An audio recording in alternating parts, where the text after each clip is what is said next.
whatever it takes to get you to try harder, read more, set your goals, and go for it.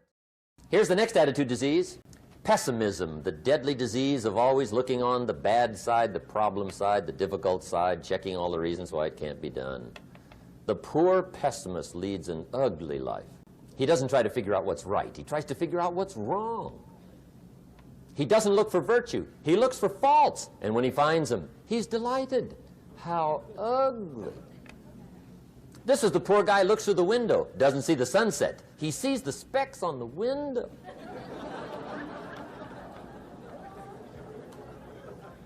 And this is the poor guy, right, who rushes up, takes such leave of his senses. This guy rushes up and he says, I've got 5 good reasons why it won't work. He's so dumb he doesn't know. All he needs 1. He's got 5. To the pessimist, the glass is always half empty.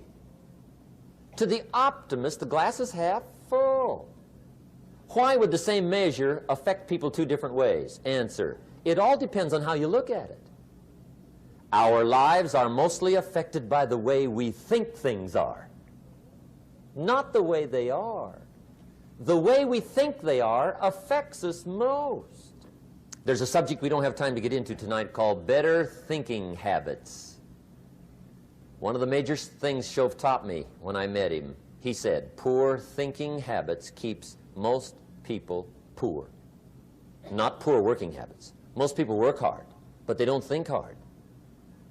And Shove taught me that the mind is like a factory, a mental factory.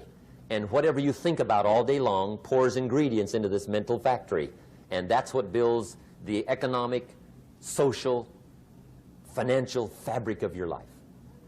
He quoted me a Bible phrase that says, as you think, so you become. How awesome. When he talked about poor thinking habits, he had me. I used to start the day reading the morning newspaper. I mean, you can believe that or not. I'd get a cup of coffee and read the paper. I'd load up on wars and riots and murders and stabbings and killings and bank robberies and muggings and car wrecks and tragedies.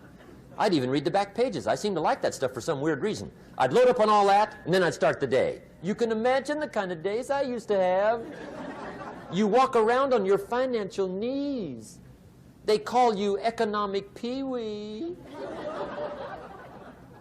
The guy says, I want to be a great leader. Wonderful. The first thing we do is follow him to his house. When we get there, we walk in and check his library, number 1. Somebody says, well, why check his library?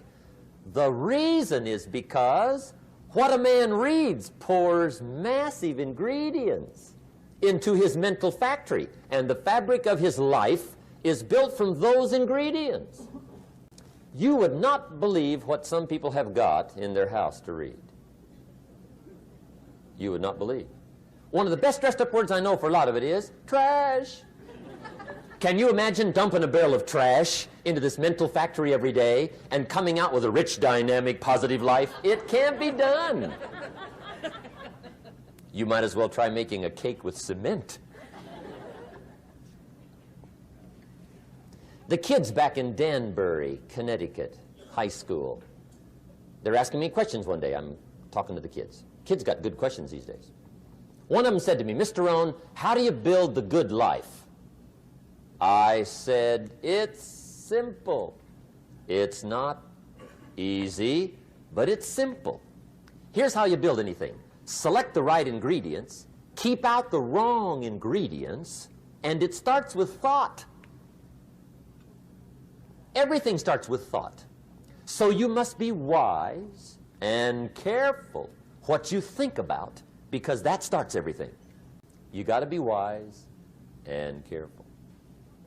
I asked the kids, what would happen if somebody dropped sugar in my coffee? They said, well, you'd be okay. I said, what if somebody dropped strychnine in my coffee? They said, well, you'd be dead. I said, correct. Lesson 1. Life is both sugar and strychnine. You gotta be careful. I said, what if my worst enemy drops in the sugar? They said, will you be okay? I said, what if my best friend, even by accident, drops in the strychnine? They said, well, you'd be dead. I said, correct. Lesson 2, watch your coffee.